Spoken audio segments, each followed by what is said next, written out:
Hi, Adrian the Bee Farmer here with Ecrotek Beekeeping Supplies, just bringing you a short video on beehive components and hardware and how they all go together to assemble your first beehive.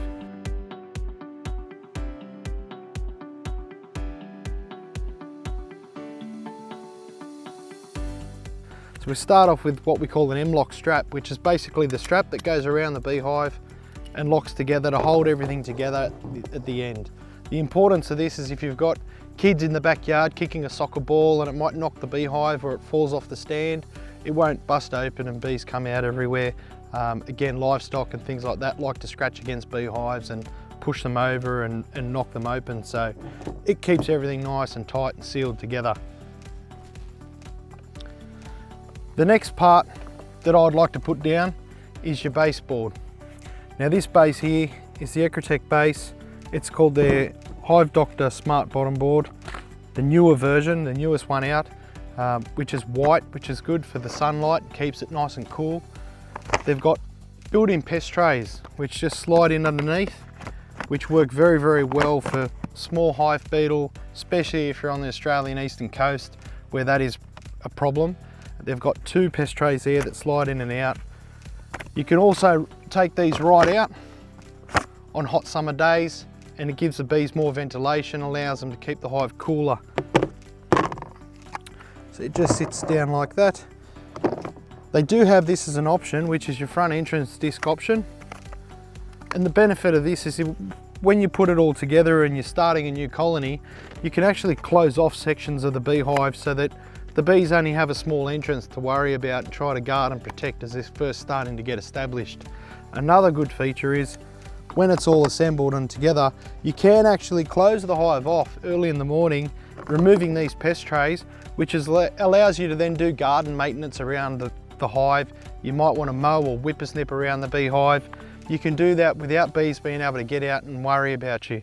After you're finished, you would go back and just simply open these back up and allow the bees to then fly freely.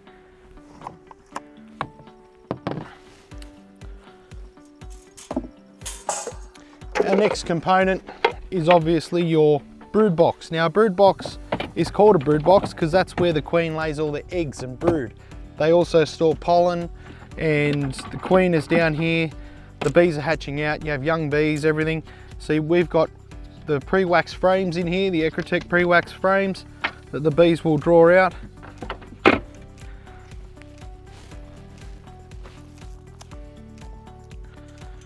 Okay, our next component is a queen excluder. This goes between your brood box and the top super. And the whole idea of that is that the queen's a bigger bee. She can't actually fit through these. Only worker bees can. So she can't come up and lay eggs where you want your honey to be. So the whole idea is she's kept down the bottom. The young bees can then travel up through the queen excluder and they can put honey in the top super for you to come along and harvest.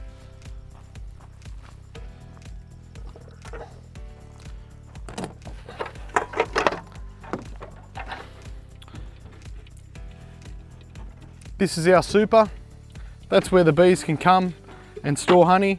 In this super we have a whole range of different opted frames. So you've got the drone comb size frames.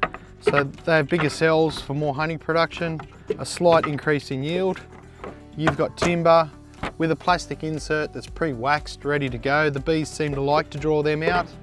And then obviously you've got your old-fashioned style wax foundation on a wide frame, timber assembled, good quality pine, and an unwaxed wide frame, pre-assembled, very good way to go. Just another one with a clip-in insert, and these are quite easy to pop in and out. And as the bees fill them up and they propolise and put all the wax around the edges, they don't come out when you're extracting, which is a good thing.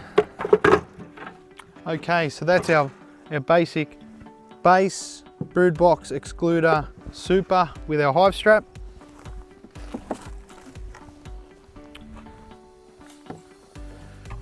Then you've got the option of putting a feeder on. Obviously when you're first establishing a beehive, you should always put a feeder on and give them a feed to stimulate the bees and get them to work. And then you've got your top lid.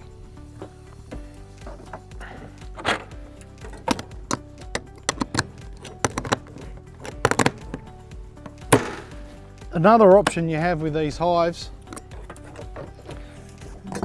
with the entrances, I'll show you the difference here now.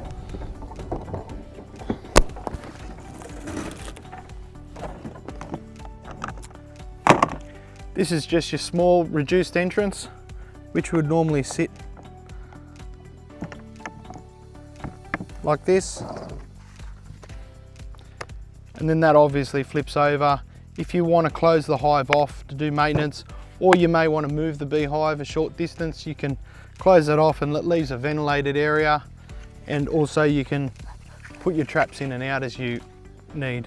After we've finished setting our hive up and we've installed our bees and they're finished with the feeder, what we would do is remove our feeder and use what we call an inner cover, an inner board or a hive mat.